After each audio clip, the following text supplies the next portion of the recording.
Hey guys, welcome back to part 2 of my PVC pipe fiberglass reinforced compound bow. Alright, now here we are. We've got it where we left off, except for one thing's different. I cut these slots in the ends. Each slot goes about 4 inches down. There you go. Each slot goes about 4 inches down, and we're going to widen those so that they're the right width to fit our pulley. I just took this off of a clothesline pulley. You can buy them at hardware stores. I would recommend a 2-inch one, but they didn't have any ones. So this is a 4-inch at Home Depot. They didn't have any 2-inch ones. So this is a 4-inch one. I personally think this is a little big, and this was $5. You can find the 2-inch ones. I looked there about a month before, and I saw them there, and they were only $3. This was $5. So yeah, I spent a lot more to buy a couple of these. Alright, so now we're going to be widening this slot so that we can fit this pulley inside. Alright, now I'm just going to be using my heat gun right here to heat this up. I'm just going to heat up the end, set it for high, get the job done a lot quicker. Just going to heat up the end. This will take a couple minutes, so just be patient.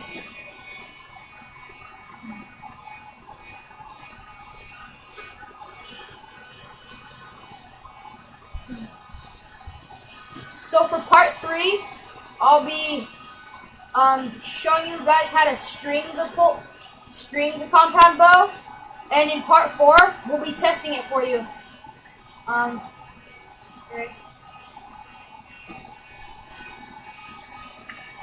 So, nice even strokes. Keep it moving. If you hold it in one spot, it'll burn really, really easily. And I mean really easily. So, just be careful. Alright, it's coming along. I can see it's almost ready. Just by how much it's squishing. Alright, it's ready. Now you're going to widen it around something. In my case, I'm using this old chair, frame thingy, whatever you want to call it.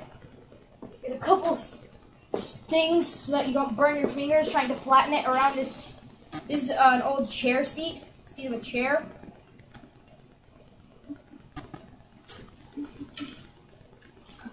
Try to make it as even as possible.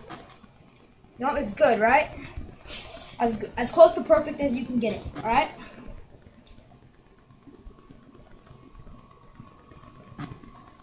You're just gonna hold it in position for about a minute until by then it'll be hard enough that it won't lose its form by itself.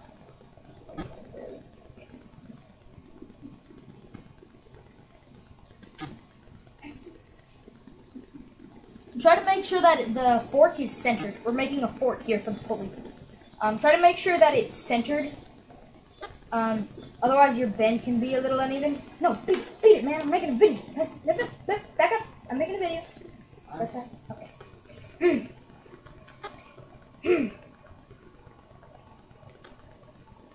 Alright, it's set enough. And you've got yourself a fork. Now, as you can see, I didn't do that very well, because, see, this part didn't flatten like this side did, the way it was supposed to. I'll fix that later, just because I don't want to take up too much of your guys' time. I'll fix that later, but just remember that those two pieces are supposed to be flat. Alright? And that'll be it for part 2, and you're going to do the same thing to the other side, except try to do it right and don't mess up like I did. Okay, see you in part 3.